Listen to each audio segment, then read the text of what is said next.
Psycho lover प्यार या पागलपन एपिसोड 81। रोशनी की बात सुनकर रूही बस हल्का सा मुस्कुराकर बोली, शुक्रिया आपका। हमें कोई बॉयफ्रेंड नहीं चाहिए, हम अकेले ही ठीक हैं। हमें नहीं चाहिए कोई जो हमारा ख्याल रखे, क्योंकि हम खुद का ध्यान रख सकते हैं। रूही की बात सुनकर रोशनी बस मुस्कुराई, क्योंकि वो अब तक तो रूही को जान गई थी कि वो कितनी मासूम और सिंपल लड़की है, जो अपनी लाइफ में किसी लड़के को नहीं आने देना चाहती थी। इसीलिए रोशनी ने उसे इस बारे में कुछ नहीं कहा और बात बदलते हुए बोली, ठीक है बाबा, मत बनाओ कोई बॉयफ्रेंड।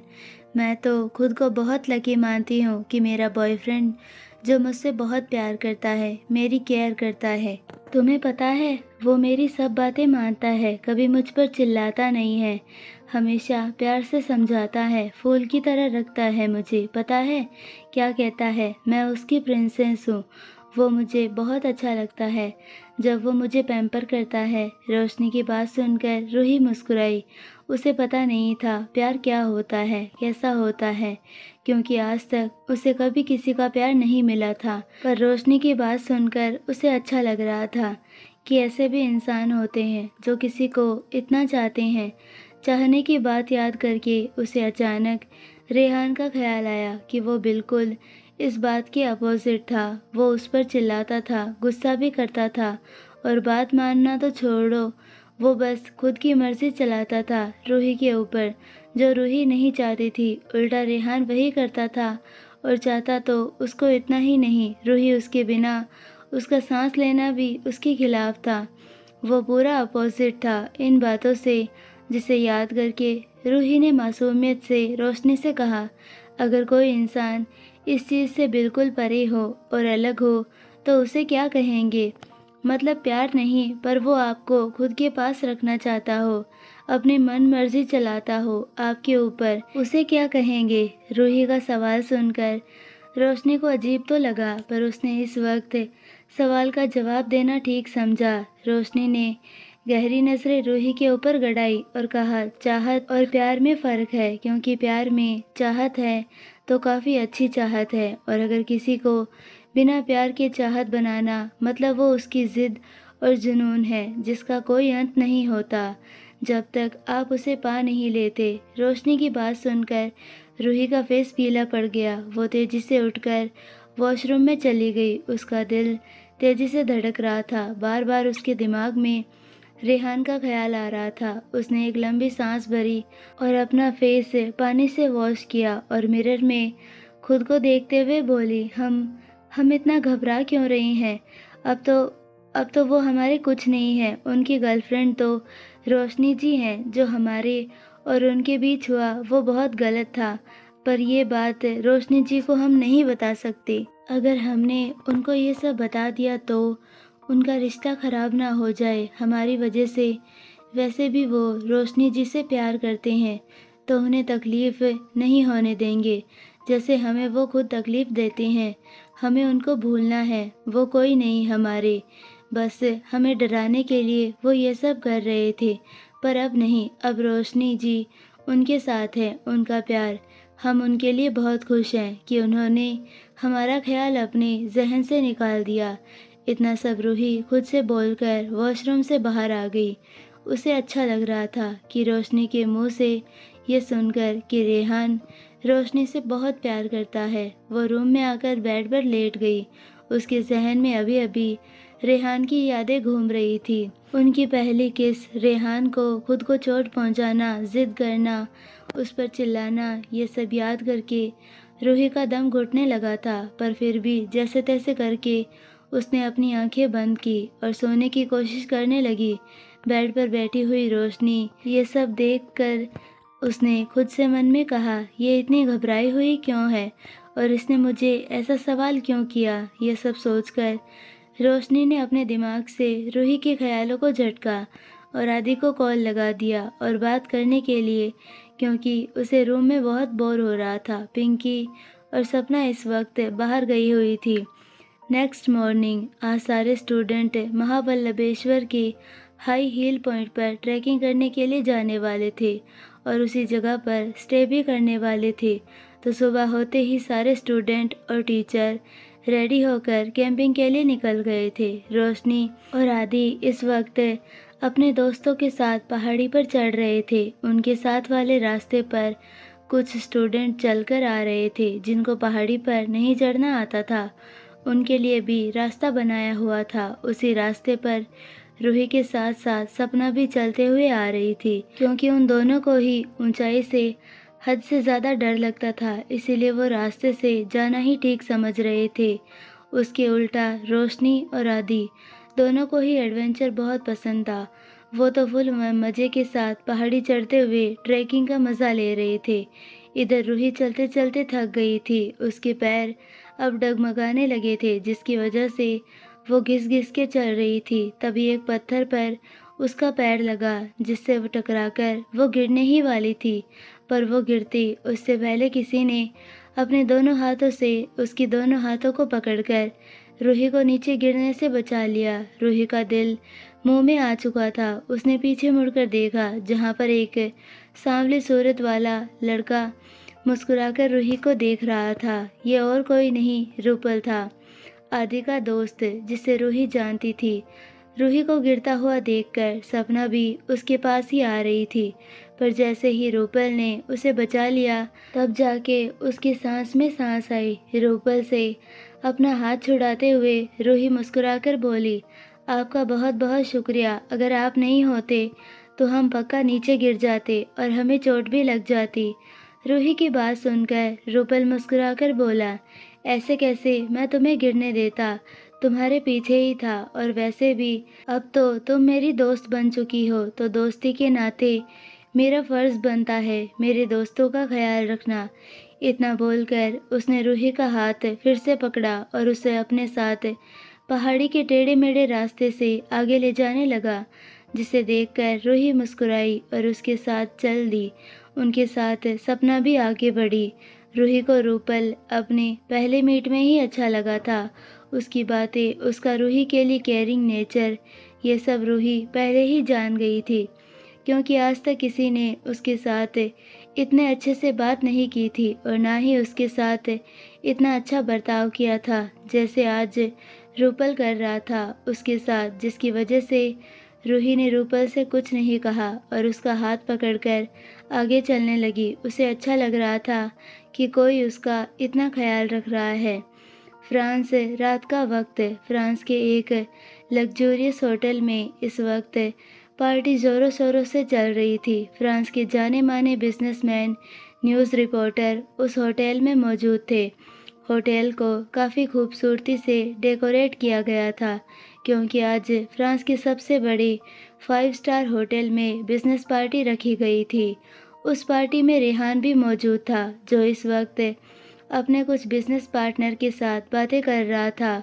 उसके साथ भी खड़ा था रेहान। इस वक्त बहुत हैंडसम लग रहा था। पिच बिजनेस सूट में पार्टी में जितनी भी लड़कियां आई थी, वो बस घूर घूर कर रेहान को देखे जा रही थी, जो हद से ज़्यादा अट्रैक्टिव लग रहा था। उसने पूरी पार्टी हॉल की अट्रैक्शन खुद के ऊपर कर ली, जिसकी वजह से ये सब की नज़रें उसके ऊपर थी। आखिर फ्रांस में कौन ऐसा नहीं था जो उसे जानता नहीं हो। फ्रांस का मोस्ट हैंडसम एंड बिजनेसमैन था, जो इंडिया से यहाँ पर राज करने आया था। बड़े से बड़े लोगों के साथ उसका कनेक्शन था, अंडरवर्ल्ड से लेकर बिजनेस की दुनिया में। रेहान इस वक्त अपने हाथ में रेड वाइन का ग्लास लिए खड़ा था।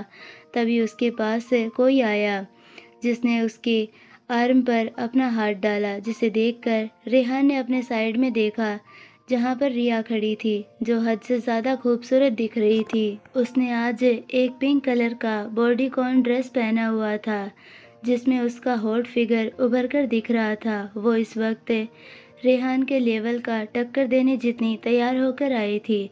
रेहान उसके हाथ में अपना हाथ हटाने ही वाला था, तभी उसके पास एक बुजुर्ग आदमी आया, जिसे देखकर उसके हाथ रुक गए। वो बुजुर्ग आदमी, जिसका नाम मुकेश अग्रवाल था, रिया अग्रवाल के डैड। मुकेश ने रेहान की तरफ देखकर कहा, मुझे अच्छा लगा कि तुम यहाँ आए। रेहान, तुम्हारे आने से मित्तल खन्ना ने वो डील हमारे नाम कर दी है। कॉन्ग्रेचुलेशन बेटा, मुझे खुशी है तुमने यहाँ आकर मेरा मान रखा। मुकेश की बात सुनकर रेहान एटीट्यूड में बोला, आना तो था ही मिस्टर मुकेश, आखिर इसमें प्रॉफिट भी तो मेरा ही है ना। इतना बोलकर वो अपने साइड में खड़ी रिया को देखने लगा, जो खुश होकर रेहान को देखे जा रही थी। मुकेश ने रेहान की बात सुनकर सिर हिलाते हुए कहा, जानता हूँ प्रॉफिट देखकर ही तुम अपना काम करते हो, पर याद रहे अब आगे प्रॉफिट ही प्रॉफिट मिलने वाला है, और तुम्हें और मेरी बेटी को जो अग्रवाल इंडस्ट्री की सीईओ बन के तुम्हें देगी। इतना बोलकर मुकेश स्टेज पर आया। उसके आते ही एक सर्वेंट ने उसके हाथ में माइक दिया, जिससे मुकेश ने लेकर माइक में कहा, लेडीज़ एंड जेंटलमैन, आपका बहुत बहुत शुक्रिया जो आप आज की पार्टी में शामिल हुए। आज की पार्टी मेरे लिए और मेरी इंडस्ट्री के लिए काफ़ी इम्पोर्टेंट है, क्योंकि आज से अभी से मेरी इंडस्ट्री की जिम्मेदारी किसी खास को सौंपने वाला हूँ, जिससे मुझे बहुत सी उम्मीदें हैं।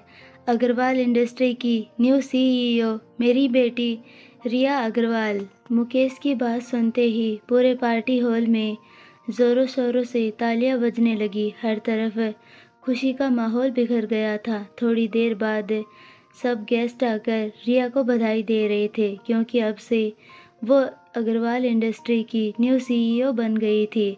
रेहान इस वक्त कुछ लोगों के साथ बैठकर कुछ पेपर्स पर साइन कर रहा था, जो उसके डील के पेपर्स थे, जिसे साइन करते ही उसके फेस पर सातिर स्माइल आ गई। उसने अपने सामने बैठे मुकेश से कहा, फाइनली डील मेरे नाम हो गई। कितने दिन लग गए इस डील को क्रैक करने के लिए।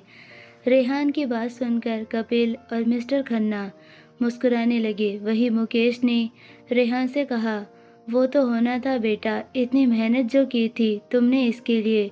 मुकेश की बात सुनकर रेहान टेढ़ा मुस्कुराया और बोला, चाहे कुछ भी हो जाए, जिसे मैं चाहता हूँ उसे मेरा होने से कोई नहीं रोक सकता। जो मेरा होता है मैं उसे पाकर रहता हूँ। इस डील को हासिल करना जिद थी मेरी, क्योंकि आज तक ऐसा कोई काम नहीं जिसे मैंने चाहा बिना पाया ना हो। रेहान की बात सुनकर मुकेश मुस्कुराया। तभी वहाँ पर रिया आई, जिसके हाथ में 2 शैंपेन के ग्लासेस थे, जिसमें ड्रिंक थी, जिसे लाकर उसने उस ग्लास को रेहान के आगे बढ़ाते हुए कहा, हासिल कर लिया जो करना था, अब एंजॉय करो।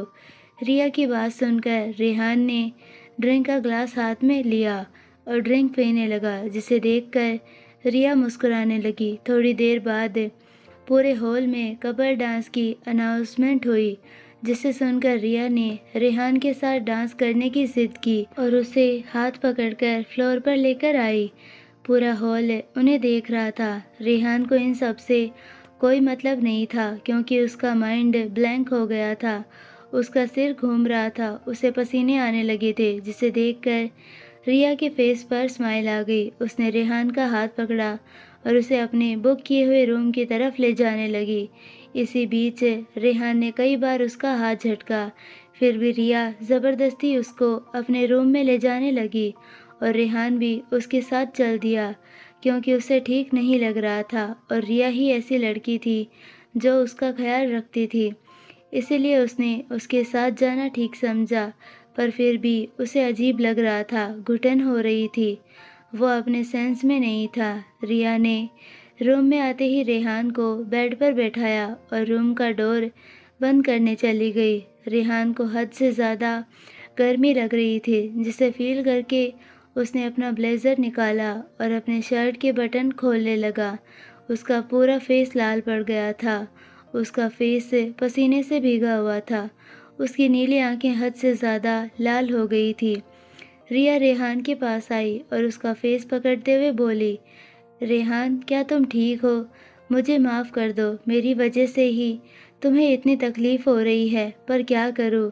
मेरी तकलीफ़ कम करने के लिए मुझे तुम्हें तकलीफ़ देनी ही पड़ेगी, नहीं तो मेरी खुशियों को आग लग जाएगी, सिर्फ तुम्हारी वजह से।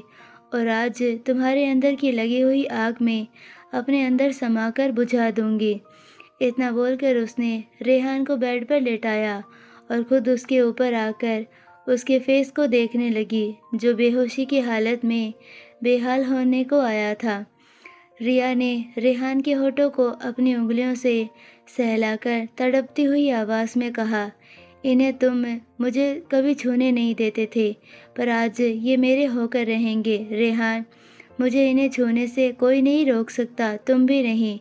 इतना बोलकर उसने अपने होठों को रेहान के होठों पर रख दिया और उसे किस करने लगी। महावल्लभेश्वर, सुबह का वक्त। लेनी घाट के स्पॉट पर इस वक्त सारे टीचर्स और स्टूडेंट्स मौजूद थे जो लेनी घाट का नज़ारा देख रहे थे। टीचर उन्हें लेनी घाट के बारे में जानकारी दे रहे थे। कुछ स्टूडेंट साथ में बातें कर रहे थे, तो कुछ वहाँ के नज़ारों की पिक्चर्स क्लिक कर रहे थे, तो कुछ ध्यान से टीचर की बातें सुन रहे थे। जिनमें से रूही भी, उसने आज पहली बार जीन्स टॉप पहना हुआ था जिसके ऊपर उसने वाइट कलर का लॉन्ग श्रंक डाला हुआ था जिस पर कैप। वो काफ़ी क्यूट लग रही थी। वो अपनी बड़ी हनी ब्राउन आँखों से पूरा नेचर का नज़ारा देखकर खुश हो रही थी। ताज़ी खुली हवा, आसमान में सफ़ेद बादल जो तेज़ी से आगे बढ़ रहे थे। उस हवा में एक सुकून, एक शांति थी जिसे रूही महसूस कर रही थी। तभी उसके कानों में आदि की आवाज़ सुनाई दी, जिसे सुनकर उसने पीछे पलटकर देखा, जहां आदि मुस्कुराकर रोशनी की प्यारी प्यारी पिक्चर्स क्लिक कर रहा था। थोड़ी ही देर बाद वो दोनों अपनी अपनी सेल्फी लेने लगे। वो साथ में काफ़ी प्यारे लग रहे थे, जिसे देखकर रूही मुस्कुराई और उसकी इसी मुस्कुराहट को अपने कैमरे में कैद करके पिक्चर्स क्लिक कर रहा था, जो और कोई नहीं रूपल था। वो अपना कैमरा लेकर रूही के पास आया और उसको खींची हुई पिक्चर्स दिखाते हुए बोला, रूही, मैंने एक बहुत प्यारे नज़ारे की पिक्चर क्लिक की है, तो देखो, ज़रा तुम्हें पसंद आएगी। रूपल की बात सुनकर रूही ने मुस्कुराकर उसके कैमरे को अपने हाथों में लिया और पिक्चर देखी, जिसे देखकर उसकी आंखें बड़ी हो गई। उसने हैरान होकर रूपल से कहा, यह तो हम दोनों हैं। हमारी इतनी प्यारी तस्वीर खींची है आपने। आपका बहुत बहुत शुक्रिया। रूही की बात सुनकर रूपल ने कहा, थैंक यू की कोई बात नहीं, तुम मेरी दोस्त हो। मैं इतना नहीं कर सकता क्या तुम्हारे लिए? ये सब छोड़ो, मुझे अपना नंबर दो, मैं ये पिक्चर तुम्हें सेंड कर देता हूँ। रूपल की बात सुनकर रूही ने मुस्कुराते हुए अपना फ़ोन नंबर रूपल को दे दिया। रूपल ने भी उसका नंबर सेव किया फ़ोन का। नोटिफिकेशन बजते ही रूही ने फ़ोन बैग से निकाल कर देखा और रूपल का नंबर सेव किया। रूपल, जो रूही को देख रहा था, जैसे ही उसकी नज़र रूही के आईफोन पर गई, उसकी आंखें हैरानी से बड़ी हो गई, क्योंकि इतना महंगा फ़ोन सिर्फ रिच पीपल्स ही अफोर्ड कर सकते थे। पर यह फ़ोन रूही के पास कैसे है? इसी बात से उसे हैरानी हुई थी, क्योंकि वो जानता था रूही खुद एक कैफ़े में काम करती थी। उसके पास इतने पैसे भी नहीं होते थे, फिर वो इतना महंगा फ़ोन लेना अफोर्ड कैसे कर सकती थी? यही सब सोचकर रूपल ने रूही से कहा, रूही, क्या ये फ़ोन तुमने लिया है? जैसे ही रूही ने रूपल की बात सुनी, उसका फेस पीला पड़ गया। उसे समझ नहीं आ रहा था कि वो रूपल को क्या जवाब दे, क्योंकि उसे झूठ बोलना पसंद नहीं था। वो कुछ और उसे बता भी नहीं सकती थी। इसीलिए उसने रूपल से कहा, नहीं, ये फ़ोन हमने नहीं लिया, हमें किसी ने दिया है। रूही की बात सुनकर रूपल ने कहा, इतना महंगा फ़ोन तुम्हें कौन दे सकता है? कोई रिच इंसान ही होगा। रूपल की बात सुनकर रूही खामोश हो गई। वो कुछ कहती कि तभी टीचर की आवाज़ उनके कानों में पड़ी, जो उन्हें टेंट लगाने का आदेश दे रहे थे, जिसे सुनकर रूही जल्दी से सपना के पास चली गई। सारे स्टूडेंट्स अपने अपने टेंट लगाने लगे। रूपल भी रोशनी, रूही और सपना के साथ मिलकर टेंट लगाने में उनकी मदद कर रहा था। वहीं आदि भी इस वक्त पिंकी के साथ मिलकर उसका टेंट सेट कर रहा था, जो ऑलरेडी लगाया हुआ था। वहाँ पर सब एक दूसरे की मदद कर रहे थे। सारे स्टूडेंट ने अपने अपने टेंट लगा दिए। टेंट लगाने के बाद वो सारे लोग लेनी घाट के नीचे ट्रैकिंग के लिए चले गए, जहाँ टीचर्स के साथ स्टूडेंट्स भी जंगल के एरिया की तरफ चले गए। जो उनका अगला स्पॉट था। चलते चलते उन्हें दोपहर हो गई थी। इस बीच रूही, रोशनी, रूपल, सपना, पिंकी और बाकी के ग्रुप के सभी स्टूडेंट की काफ़ी अच्छे से दोस्ती हो गई थी। रूपल रूही के साथ ही चल रहा था। उसने चलते हुए रूही से कहा, रूही, वो सुबह के लिए मैं तुमसे माफ़ी चाहता हूँ। तुम्हारा फ़ोन है और वो मैं तुमसे पर्सनल सवाल करने लगा फ़ोन को लेकर। रूपल की बात सुनकर रूही मासूमियत से बोली, कोई बात नहीं, आप हमें दोस्त मानते हैं ना, तो आपका भी हक बनता है हमसे सवाल जवाब करने का, तो आपको हमसे माफ़ी मांगने की कोई ज़रूरत नहीं है। रूही की बात सुनकर रूपल मुस्कुराकर बोला, तुम सच में बहुत अच्छी हो रूही, सबसे अलग, सबसे खास। रूपल की बात सुनकर रूही हंसने लगी। उसने हंसते हुए कहा, अच्छा, हम आपको इतने अच्छे लगे। हम पहली बार किसी के मुंह से हमारी इतनी तारीफ सुन रहे हैं, क्योंकि आज से पहले सबने सिर्फ हमारी सुंदरता की तारीफ की है। आप पहले इंसान हैं जिसने हमारी सूरत की नहीं, हमारी सीरत की तारीफ की है। रूही की बात सुनकर रूपल मुस्कुराया और वो दोनों ही बातें करते हुए सबके साथ आगे बढ़ गए। इन 2 दिनों में रूही और रूपल की अच्छी दोस्ती हो गई थी। अगला दिन सुबह का वक्त, फ्रांस में सुबह के 10 बजे रेहान की आंखें खुली तो उसने खुद को बेड पर पाया। वो इस वक्त शर्टलेस था। उसके नेक से लेकर चेस्ट तक बाइट के और लिपस्टिक के निशान थे जो काफ़ी गहरे थे। रेहान सिर पकड़कर बेड पर बैठ गया, क्योंकि उसे अपने सर में बहुत हद से ज़्यादा दर्द हो रहा था और भारीपन महसूस हो रहा था। उसने धीरे धीरे अपनी आंखें खोली तो उसकी आंखें हैरानी के साथ बड़ी हो गई, क्योंकि उसके और रिया के कपड़े रूम में बिखरे पड़े थे। बेड की सिलवटें कल रात हुए यादों को ताज़ा कर रही थी, जिसे याद करके रेहान की नीली आंखें सर्द हो गई। उसे कुछ याद आने लगा, जो कुछ कल रात हुआ था। ड्रिंक पीते ही उसका सर घूम गया और फिर रिया उसे अपने रूम में लेकर आई थी और फिर उसे किस करने लगी। ये सब उसे याद था, पर उसके बाद क्या हुआ उसे कुछ भी याद नहीं था। पर कपड़ों की और बेड की हालत देखकर वो समझ गया था कि कल रात वो और रिया के साथ इंटीमेट हुआ था। ये सब याद करके उसे हद से ज़्यादा गुस्सा आ रहा था। वो ये सब सोच ही रहा था कि तभी वॉशरूम का डोर खुला और रिया वॉशरूम से नहाकर रूम में आई। उसने इस वक्त बाथरोब पहना हुआ था। रिया मुस्कुराकर रेहान के पास आकर बैठ गई और अपना एक हाथ उसके गालों पर रखकर प्यार से बोली, कल कितना मज़ा आया रेहान, तुम कितने वाइल्ड हो गए थे। और रिया इससे आगे कुछ कहती उससे पहले ही रेहान ने गुस्से में उसका हाथ झटका और उसका गला पकड़कर उसे लगभग बेड पर पटकते हुए गुस्से में चीख कर बोला, ये सब तुमने किया है ना, तुम्हारी हिम्मत कैसे हुई मेरे ड्रिंक में ड्रग्स मिलाने की। इतनी गर्मी चढ़ी है तुम्हारे अंदर, जो मेरी मर्जी के बिना मेरे जिस्म से अपना जिस्म लड़ा रही थी। रेहान के गला पकड़ने से रिया को सांस लेने में दिक्कत हो रही थी। उसका दम घुट रहा था। वो रेहान को पीछे धक्का देने लगी, पर उसका जोर रेहान के ऊपर नहीं चला।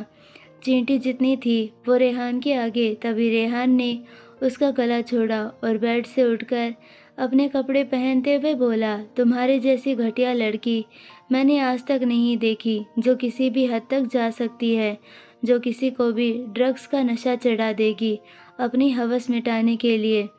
रेहान की बात सुनकर रिया रोने लगी। वो बेड से उठी और रेहान के पास आते हुए गुस्से में बोली, हवस नहीं है रेहान, ये मेरा प्यार है तुम्हारे लिए।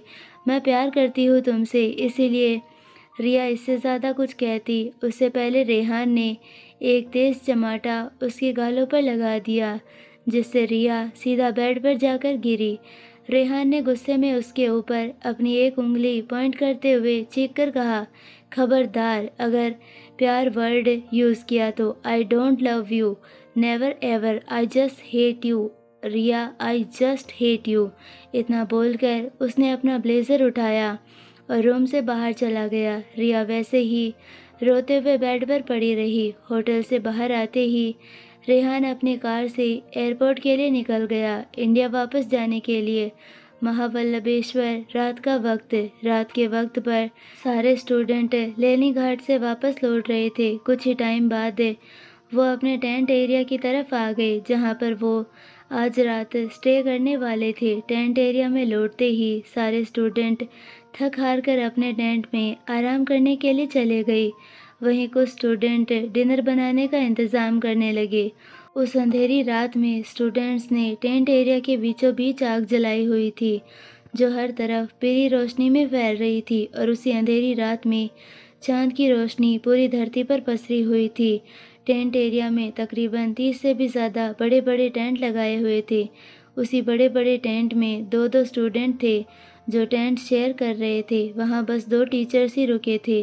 स्टूडेंट्स के साथ बाकी के टीचर्स होटल लौट गए थे आराम करने के लिए। रोशनी भी आदि के साथ टेंट शेयर करने वाली थी। वो इस वक्त आदि के साथ बैठकर बातें कर रही थी। आदि उसे काफ़ी हंसा रहा था। साथ ही साथ उसके ग्रुप के दोस्त भी बैठे हुए थे जो आग सेक रहे थे क्योंकि वहाँ ठंड बहुत थी। रूही इस वक्त सपना के साथ टेंट में बैठी हुई थी। उसने अपने कपड़े भी टेंट में चेंज कर लिए थे क्योंकि वो काफ़ी फिट थे और उसे आदत नहीं थी सोते वक्त फिट कपड़े पहनने की, तो इसीलिए उसने इस वक्त एक ग्रे कलर का पटियाला सूट पहना जो सॉफ्ट मटेरियल का था और काफ़ी सिंपल भी था। वो सपना के साथ ही अपना टेंट शेयर करने वाली थी। सपना जो इस वक्त अपने हाथों पर मॉइस्चराइज़र लगा रही थी, उसने रूही से कहा, क्या तुमने रेहान को देखा कि वो कितना बदल गया है? उसने अब तक आंख उठाकर तुम्हें देखा तक नहीं।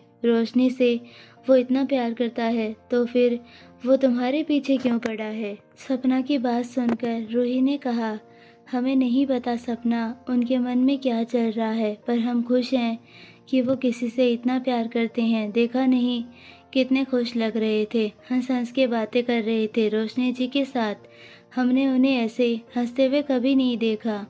हमें उनके पास रहकर अजीब सा डर लगने लगता है, पर पता नहीं क्यों जब से उन्हें ट्रिप पर देखा है और उनसे मिलकर हमारा डर दूर हो गया है। अब हमें अजीब एहसास नहीं हो रहा जो पहले उनके पास रहकर होता था। रूही की बात सुनकर सपना ने कहा, बात तो सही कही तुमने। लगता है रेहान ओबरॉय प्यार में पड़कर बदल गया, तभी तो इतना हंसता है, खुश रहता है। जब से ट्रिप पर उसे देखा है उसकी मुस्कुराहट गायब होने का नाम ही नहीं ले रही है। सपना की बात सुनकर रूही बोली, तो ये तो अच्छी बात है ना सपना कि रोशनी जी के आने से वो खुश रहने लगे हैं। नहीं तो हमने आज तक उन्हें ऐसे खुलकर हंसते हुए कभी नहीं देखा। हमने उन्हें हमेशा गुस्से में देखा है। उनकी वो नीली शैतानी आंखें जिसे देखकर हम डरने लगते हैं। रूही की बात सुनकर सपना चौंकते हुए बोली, क्या नीली आंखें? जितना मैंने उसे देखा है उसकी तो डीप ब्लैक आइज़ है। ट्रिप पर मैं रेहान से कितनी बार बातें की, वो काफ़ी अलग था। जैसे उसने मुझसे पुलिस स्टेशन में बातें की थी, उससे वो बहुत अलग था। जब मैंने उससे बातें की तो मैं खुद हैरान हो गई, क्या वाकई में ये रेहान ओबरॉय है? क्योंकि इतना प्यार से मैंने कभी उससे बात करते हुए नहीं देखा। जब वो तुम्हें लेने हॉस्टल आया था तब देखा नहीं कितने गुस्से और एटीट्यूड में था। सपना की बात सुनकर रूही भी सोच में पड़ गई।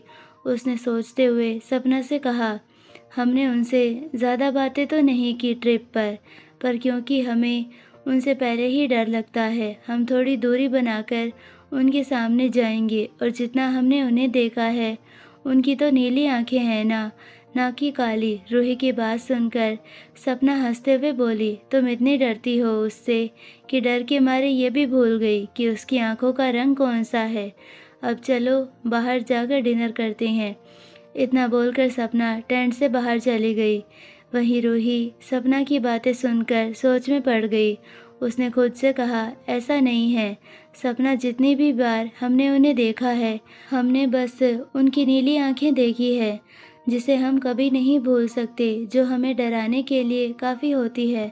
पता नहीं तुम क्यों कह रही हो कि उनकी काली आंखें हैं। हमने पहली बार जब उन्हें ट्रिप पर देखा तब हमारा ध्यान उनकी आंखों पर नहीं गया, पर इतना ज़रूर यकीन है हमें कि उनकी आंखें नीली हैं। जो हमने आज तक किसी की नहीं देखी।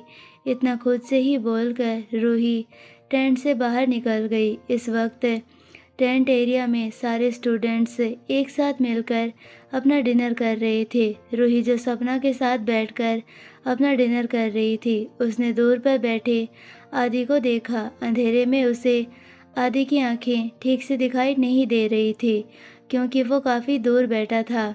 उसे हर तरफ अंधेरा ही दिखाई दे रहा था। वहाँ के एरिया में बस आग की पीली रोशनी फैली हुई थी, जिससे हर किसी का फेस पीला दिख रहा था। इसमें आदि की आंखों का कलर देखना उसके लिए काफ़ी मुश्किल हो रहा था, पर उसे बार बार घूरना ये रूही को ठीक नहीं लग रहा था। तो उसने जल्दी से अपना ध्यान उस पर से हटाया और अपना डिनर करने लगी। 1 घंटे बाद सबका डिनर फिनिश हुआ। सब मिलकर आग के आगे बैठकर दम शेराज खेलने लगे। कोई गाना गा रहा था तो कोई डांस कर रहा था तो कोई गिटार बजा रहा था। सारे स्टूडेंट्स बहुत एंजॉय कर रहे थे। रूही को भी काफ़ी मज़ा आ रहा था ये सब देखने में, क्योंकि वो ये सब पहली बार देख रही थी, क्योंकि उसके गांव में ऐसा कभी नहीं होता था। पर शहर में आकर उसे बहुत सी बातों के बारे में और चीज़ों के बारे में पता चल गया, जिससे उसे खुशी भी हो रही थी। खूब मस्ती मजाक करने के बाद सारे स्टूडेंट्स सोने के लिए अपने अपने टेंट में चले गए। रोशनी भी आदि के साथ उसके टेंट में सोने के लिए चली गई। इधर रूही सपना के साथ अपने टेंट में चली गई। तकरीबन आधी रात को अचानक रूही की आंखें खुली। उसने अपना पसीना पोंछा। नींद में उसे अजीब सी घबराहट महसूस होने लगी थी। उसका दम घुट रहा था। टेंट में तो वो उठकर टेंट से बाहर आ गई। बाहर आकर उसने देखा चांद ठीक उसके सर के ऊपर आ चुका था, जिसकी रोशनी तेजी से हर तरफ फैली हुई थी, जिससे उसे टेंट का एरिया साफ साफ दिखाई दे रहा था। वो चलते हुए एक पहाड़ी पर चढ़े हुए ऊंचे पेड़ के पास आई, जो बहुत बड़ा था। वो वहां पर खड़ी होकर अंधेरे में दूसरी पहाड़ियों को देख रही थी। आधी रात में तेज हवा चल रही थी। उसके लंबे बाल हवा में उड़ रहे थे। उसने इस वक्त अपना दुपट्टा नहीं ओढ़ा था। वो टेंट में ही था। उसने एक लंबी सांस भरी। अपने दोनों हाथ आसमान की तरफ फैला दिए।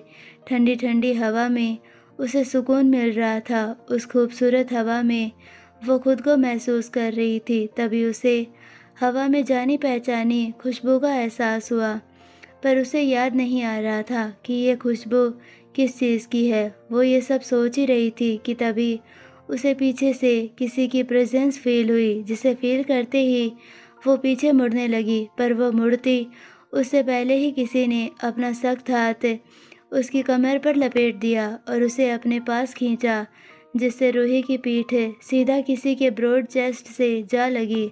वो पूरी तरह किसी इंसान की बाहों के घेरे की कैद में जा चुकी थी। उस छुअन को महसूस करके उसका दिल तेजी से धड़कने लगा। अब उसे समझ में आया ये टच और ये खुशबू किसकी है। इस खुशबू को वो कैसे भूल सकती है, जो उसके बदन से भी आती थी जब रेहान उसके पास आता था। रूही ने अपना कांपता हाथ अपने पेट पर रखा, जहाँ पर किसी का सख्त हाथ था। तभी उसे अपने कान पर किसी की गर्म सांसों का एहसास हुआ और उसके कानों में एक जानी पहचानी आवाज़ पड़ी, हनी। बस ये आवाज़ सुनते ही उसने अपनी आंखें कसकर बंद कर ली। इस आवाज़ को वो अच्छे से जानती थी कि ये आवाज़ किसकी है, क्योंकि रेहान के अलावा उसे कोई हनी नहीं बुलाता था। अचानक वहाँ तेज़ हवा चलने लगी और वहाँ का मंजर अब उसे भयानक लगने लगा था। एक पल में उसका दम घुटने लगा। इस खुली हवा में जिसमें वो यहाँ महसूस करने आई थी। रेहान फ्रांस से बेंगलोर के लिए और मुंबई एयरपोर्ट पर लैंड होते ही सीधा महाबल्लभेश्वर के लिए निकल गया था और अब सीधा बिना दिन रात देखे रूही के पास आ गया। उसने रूही को झटके के साथ अपनी तरफ घुमाया और उसे कसकर गले लगा लिया। रूही तो हक्की बक्की रह गई। रेहान के इस मूव से उसके दोनों हाथ हवा में ही थे। उसका दिल तेजी से धड़क रहा था, जिसकी धड़कन रेहान भी महसूस कर पा रहा था। रेहान अपना फेस रूही की गर्दन में छुपाकर उसे स्निफ कर रहा था, जिससे उसके दिल को सुकून मिल रहा था। कितना तड़प रहा था उसका दिल उसको देखने के लिए, उसे छूने के लिए। रूही फ़ील कर पा रही थी कि रेहान की पकड़ उस पर हद से ज़्यादा कसी हुई है, जैसे कि अगर उसकी पकड़ थोड़ी-सी भी ढीली पड़ी तो वो उसे छोड़कर चली जाएगी। इसी चीज़ को फ़ील करके उसने रूही को कस के अपने गले से लगाया था। इस बीच रूही कुछ नहीं बोली और चुपचाप खड़ी रही। थोड़ी देर बाद रेहान उससे अलग हुआ और उसने रूही का बेबी फेस अपने हाथ में लेते हुए कहा, I miss you Honey, do you miss मी? रेहान का सवाल सुनकर रूही हैरान हो गई। उसे समझ में नहीं आ रहा था कि वो क्या बोले। रेहान उसे मिस क्यों कर रहा था? रोशनी के साथ वो कितना खुश था, फिर वो उसे मिस कैसे कर सकता है? यही सवाल रूही के मन में चल रहे थे।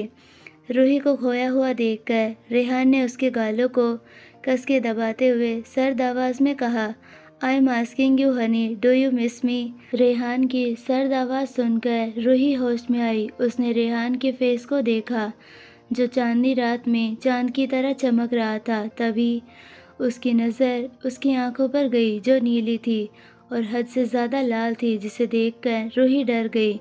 उसने जल्दी से अपना सर हाँ में हिला दिया, जिसे देखकर रेहान तेज़ आवाज़ में बोला, बोलो हनी। रेहान की बात सुनकर रूही ने कांपते होठों से कहा, हाँ। बस हाँ सुनते ही रेहान ने उसके होठों को अपने होठों पर रख दिया और उसे पैशनेट किस करने लगा। रूही तो हैरान हो गई। वो ऐसे सडन किस के लिए बिल्कुल भी तैयार नहीं थी। उसने अपने दोनों हाथों से रेहान को पीछे धक्का देना चाहा, पर रेहान टस से मस नहीं हुआ। वो आंखें बंद करके रूही के होठों में खोया हुआ था, जैसे वो जन्मों तक प्यासा हो इसे पीने के लिए। अब जाकर उसकी तड़प रूही के होठों का रस पीकर ख़त्म हो गई थी। रूही को अपने होठों पर हद से ज़्यादा दर्द हो रहा था, क्योंकि रेहान उसे नॉर्मल किस नहीं कर रहा था। उसकी किस काफ़ी पैशनेट और अग्रेसिव से भरी हुई थी। रेहान उसके होठों को शक करते हुए बाइट किए जा रहा था, जिससे रूही दर्द से तड़प रही थी। वक्त के साथ साथ उसकी किस सॉफ्ट होती चली गई। रूही को सांस लेने में दिक्कत हो रही थी। उसकी आंखें बुझने लगी थी। उसकी हिम्मत नहीं हो रही थी कि वो रेहान को खुद से दूर करे। उसे हद से ज़्यादा घुटन हो रही थी, क्योंकि रेहान ने उसे सांस भरने की इजाज़त जो नहीं दी थी। करीब 15 मिनट बाद उसने रूही के होठों से अपने होठों को दूर किया और रूही के होठों को देखने लगा, जहाँ से खून आने लगा था और उसके होठ उसकी किस की वजह से काफ़ी सूज गए थे। तभी उसकी नज़र रूही के फेस पर गई, जो आंसुओं से भीगा हुआ था, क्योंकि इन 15 मिनट में वो दर्द से तड़प रही थी और उसकी तड़प दूर करने वाला इंसान ही उसे तड़पा रहा था, जिसके आगे रिहाई नाम की कोई चीज़ नहीं थी। बस थी तो उसकी मर्ज़ी। रूही को रोता हुआ देखकर रेहान उसके आंसू पोंछते हुए दिलकश अंदाज में बोला, like it, I really like it, कि मेरी वजह से तुम्हारी आंखों से बह रहे हैं आंसू, क्योंकि तुम्हें रुलाने का हक मेरे अलावा किसी को नहीं है, खुद तुम्हें भी नहीं। रेहान की बातों पर रूही का ध्यान ही नहीं था। उसे चक्कर जैसा महसूस हो रहा था। इतनी देर किस करने की वजह से उसका सिर घूम रहा था, क्योंकि वो बहुत नाजुक थी। उसे इतनी हार्ड किस की आदत नहीं थी। उसका सिर घूमने की वजह से उसे रेहान का फेस धुंधला धुंधला दिखाई दे रहा था, जिसे देखकर वो बेहोश होने की कगार पर आ गई। वो गिरने ही वाली थी, पर वो गिरी नहीं और रेहान की बाहों में झूल गई, जिसने पहले ही उसे अपनी बाहों के घेरे में कैद करके रखा था। रूही के बेहोश होते ही रेहान ने उसे अपनी गोद में उठा लिया और उसे एक टेंट में लेकर चला गया। टेंट में आते ही उसने रूही को आहिस्ता से एक सॉफ्ट गद्दे पर सुला दिया और खुद भी उसके पास लेट गया। लेटते ही उसने अपना एक हाथ सिर के पीछे रखा और रूही के मासूम फेस को निहारने लगा, जो हद से ज़्यादा लाल पड़ गया था। रेहान ने हाथ बढ़ाकर अपना हाथ उसके गालों पर रखा और उसके गाल सहलाने लगा, जिसे फील करके रूही धीरे धीरे आंखें खोलने लगी, क्योंकि उसे अपने गालों पर किसी की छुअन फील हो रही थी। आंखें खुलते ही उसकी आंखों के सामने रेहान का फेस था, जिसे देखकर वो डर कर उठने लगी, पर रेहान ने उसे कस के पकड़ रखा था, जिसे देखकर रूही बोली, हमें जाने दीजिए, हमें सोने जाना है। रूही की बात सुनकर रेहान ने उसे घूरकर देखा और अपनी बाहों में भरते हुए सर्द आवाज में बोला, यहाँ मैं कितने टाइम के बाद तुमसे मिल रहा हूँ और तुम्हें सोने की पड़ी है, दूर जाना चाहती हो मुझसे। रेहान का सवाल सुनकर रूही मासूमियत से बोली, ये आप क्या बोल रहे हैं? कल तो हमने थोड़ी बहुत बातें भी की थी ट्रैकिंग पर, तब तो आप बहुत अच्छे से बातें कर रहे थे, अब आपको क्या हुआ? आप इतना क्यों चिढ़ रहे हैं? रूही की बात सुनकर रेहान बोला, आई डोंट नो कि तुमने किससे बातें की, पर जिस वक्त मैं तुम्हारे साथ हूँ तुम्हें मेरे अलावा कुछ नहीं दिखना चाहिए। तुम सिर्फ मुझे देखोगी, मेरी बातें करोगी। रेहान की बात सुनकर रूही ने कसमसाते हुए कहा, हम क्यों आपको देखें? आपको देखने वाला है ना आपका प्यार, जाइए उसके पास जिससे आप प्यार करते हैं। रूही की बात सुनकर रेहान हैरान हो गया, उसे समझ में नहीं आ रहा था रूही किसके बारे में बोल रही है। उसे अब गुस्सा आने लगा था। उसने रूही के ऊपर आते हुए उसके दोनों हाथ अपने हाथ में उलझाते हुए कहा, मैं किसी से प्यार नहीं करता और ना ही कभी करूँगा, क्योंकि मेरे प्यार के लायक आज तक कोई बना ही नहीं है। तो तुम अपनी ये बकवास बातें बंद करो। रेहान की बात सुनकर रूही सहम गई। उसने उसके हाथ से अपना हाथ छुड़ाते हुए रोते हुए कहा, छोड़िए, हमें क्यों परेशान कर रहे हैं? आपके पास आपका प्यार है तो हमारा पीछा क्यों नहीं छोड़ रहे? आप रोशनी जी से प्यार करते हैं तो आप हमारे साथ रहकर उन्हें धोखा नहीं दे सकते।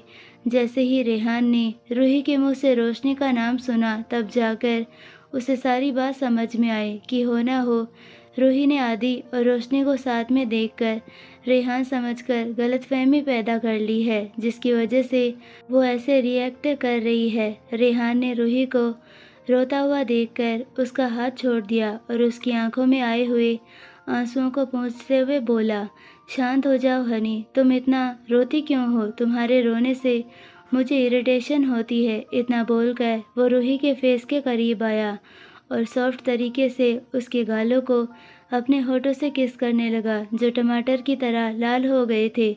वो कभी उसके गालों को किस करता, कभी उसकी लाल नाक को, कभी उसके चिन को, कभी उसके होठों को।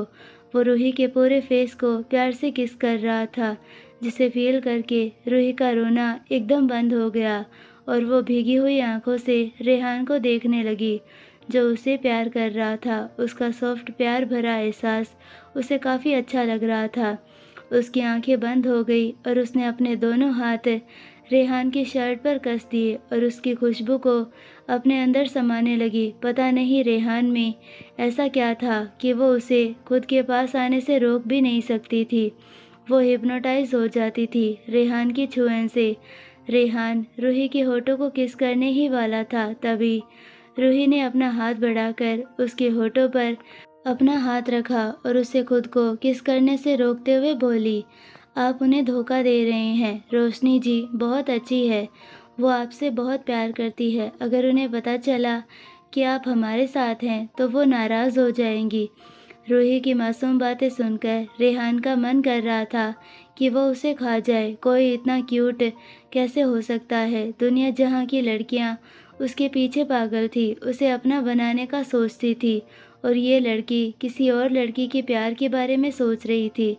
रेहान ने रूही का हाथ अपने होठों से हटाया, उसके हाथ को किस करते हुए बोला, मैं किसी को धोखा नहीं देता हनी, जो भी बात है मुंह पर बोलता हूँ, भले ही सामने वाला को बुरा लगे।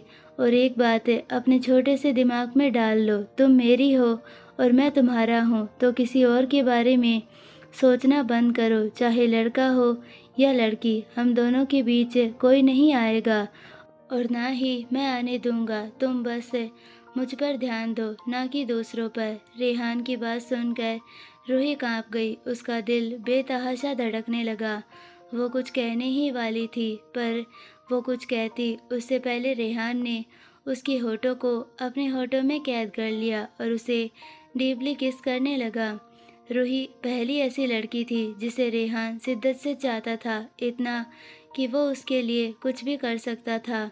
उसे किसी से फर्क नहीं पड़ता था सिवाय रूही के।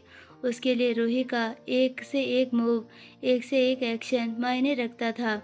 चाहे वो कुछ भी हो, किस करते करते करीब 25 मिनट हो गए, तब जाकर रेहान ने रूही के होठों को छोड़े। उसने रूही को एक नज़र देखा जो सो गई थी, जिसे देखकर रेहान मुस्कुराया और उसे अपनी बाहों में भर लिया और उसके ऊपर ब्लैंकेट डाल दिया।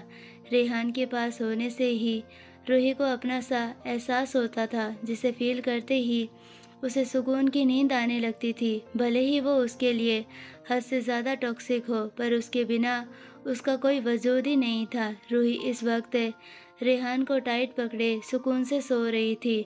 उसे ये भी नहीं पता था कि जिसे वो हद से ज़्यादा डरती है, आज उसी को पकड़कर चैन की नींद सो रही है। वहीं रेहान एकटक रूही का सर सहलाते हुए उसे देख रहा था, जो सोते हुए छोटे बच्चे की तरह लग रही थी, मासूम प्यारी, जिसे देखकर रेहान को उस पर ढेर सारा प्यार आ रहा था। वो कितना तड़प गया था उसे देखने के लिए। फाइनली आज वो सुकून के साथ उसकी बाहों में सो रही थी। जब वो रिया के साथ था तब भी उसे रूही ही दिखाई दे रही थी। उसे उस वक्त सबसे ज़्यादा रूही की ही याद आ रही थी कि काश वो उस वक्त वहाँ पर होती। कहते हैं जो होता है वो होकर रहता है, उसे कोई बदल नहीं सकता। और रेहान के साथ भी वही हुआ। जब उसे पता चला कि वो रिया के साथ इंटीमेट हुआ है, तब उसे अपने अंदर घुटन महसूस होने लगी। उसका दिल धड़कने लगा रूही के लिए, जैसे उसे बहुत बड़ी गलती हो गई हो, जो शायद नहीं होनी चाहिए थी। और इसी वजह से उसे रूही को खोने का डर महसूस होने लगा, जिसकी वजह से वो जल्दी से जेट लैंड होते ही रूही के पास आया। उसको देखकर उसका दिल शांत हुआ था। ये सिर्फ उसे ही पता था कि उसका क्या हाल हो गया था। ये सब जानकर अब वो ऐसा फिर कभी नहीं होने देगा और ना ही होने वाला था। यही सब सोचकर उसने अपनी आंखें बंद की। आई होप आपको ये पार्ट पसंद आया होगा। अगर पसंद आया है तो प्लीज़ वीडियो को लाइक, शेयर और चैनल को सब्सक्राइब ज़रूर कीजिए और बेल आइकन नोटिफिकेशन को ऑल पर सेलेक्ट कर दीजिए, ताकि हमारे आने वाले सारी वीडियोज़ की नोटिफिकेशंस आपको मिलती रहे। मिलते हैं नेक्स्ट पार्ट में, तब तक के लिए बाय, धन्यवाद।